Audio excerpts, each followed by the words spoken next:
Tai taip atrodė viena pavojingiausių visų laikų narkobarono sulaikymas.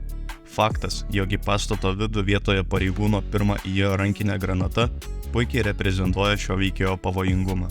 Tačiau tai nebuvo pirmas kartas, kuomet El Chapo buvo sulaikytas.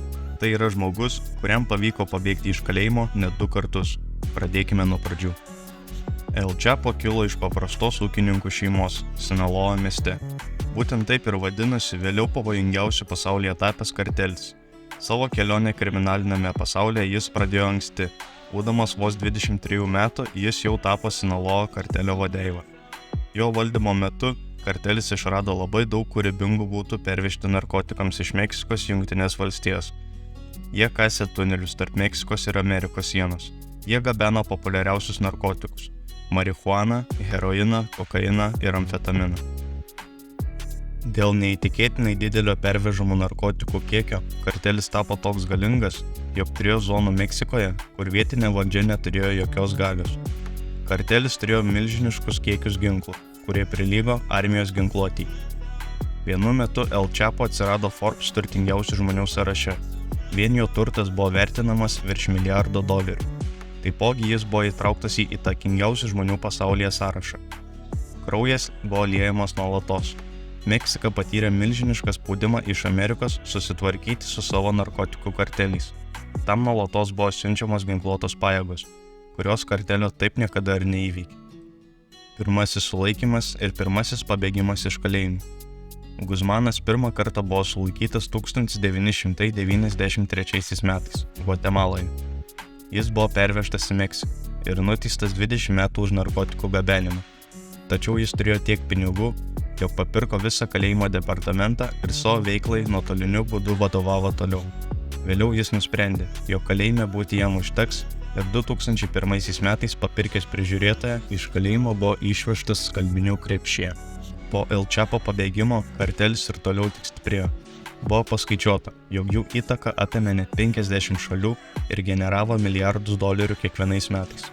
2012 metais Sinaloa kartelis tapo didžiausiu narkotikų importuotojų Jungtinėse valstijose, o Guzmanas buvo kaltinamas užsakęs kelis šimtus žmogžudysčių.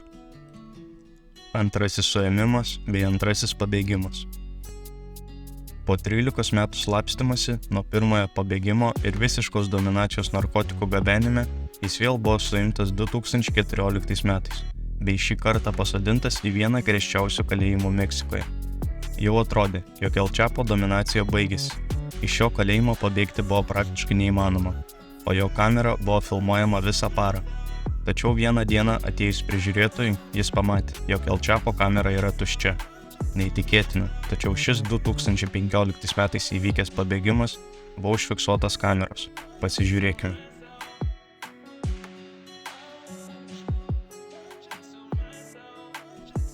El Chapo nueina prie tualeto ir tiesiog dingsta į niekur?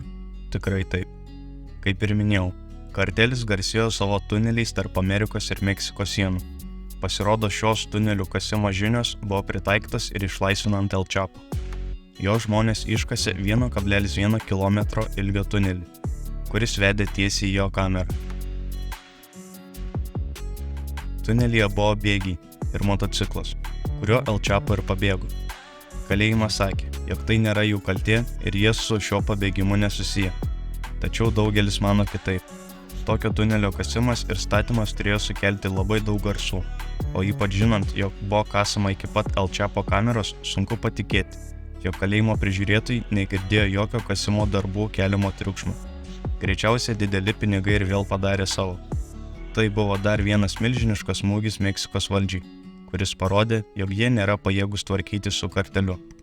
Trečiasis suėmimas bei ekstradicija į Jungtines Amerikos valstijas. Po antrojo pabėgimo El Chapo laisvė pasidžiaugė neilgai. Meksikos valdžia turėjo parodyti, jog turi bent kiek kontrolę savo šalyje. Todėl susekus El Chapo buvimo vietą buvo surengta dar viena sulaikymo operacija – Juodoji gulbė. Šį kartą viskas buvo daroma su Amerikos kariuomenės pagalba. Sulaikymas atrodė kaip karo laukas. Žuvo 5 kartelio nariai, dar 6 buvo sužeisti. El Chapo spėjo pabėgti iš namo, kadangi ir jame buvo įrengtas slaptas pabėgimo tunelis. Tačiau netrukus jis buvo surastas ir sulaikytas. Sulaikius El Chapo, jis pareigūnams siūlė milžiniškus pinigus, namus, darbus. Tačiau pareigūnai kyšio atsisakė, o El Chapo jiems pasakė, jūs visi mirsite. Po sulaikymo Amerika iš karto paprašė El Chapo ekstradicijos, kadangi buvo didelė tikimybė, jog jis ir vėl pabėgs. Šį kartą ekstradicijos prašymas buvo patenkintas ir El Chapo buvo išgabentas į Kolorado valstiją, griežčiausią kalėjimą visoje Amerikoje. Jis buvo nuteistas kalėjimui iki gyvos galvos.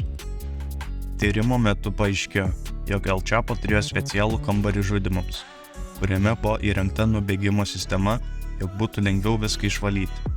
Savo priešus laidojo gyvus, buvo papirkęs buvusį Meksikos prezidentą, turėjo nuosavą zoologijos sodą. Greičiausiai El Chapo laisvės jau nebeišvys, o ir pabėgimas iš griežčiausio Amerikos kalėjimo, praminto Alcatraz, yra neįmanomas. Buvo atskleista, jog 23 valandas paroje jis praleidžia vienutėje, negali turėti jokio kontakto su kitais kaliniais, o dienos šviesą mato tik 1 valandą per parą, mažame kiemelėje, kuriame virš galvos yra grotos. Kaip ir buvo galima tikėtis, El Chapo sulaikymas kartelio veiklos nesustabdė, ir šis kartelis iki pat šiol užsiima savo veiklą, bei sklando gandai, jog El Chapo pareigas užėmė jo sūnus. Ačiū, kad žiūrėjote, jeigu jums patiko turinys, nepamirškite paspausti like mygtuko bei prenumeruoti kanalą, jeigu norite išgirsti daugiau laukinių interneto istorijų. Ate.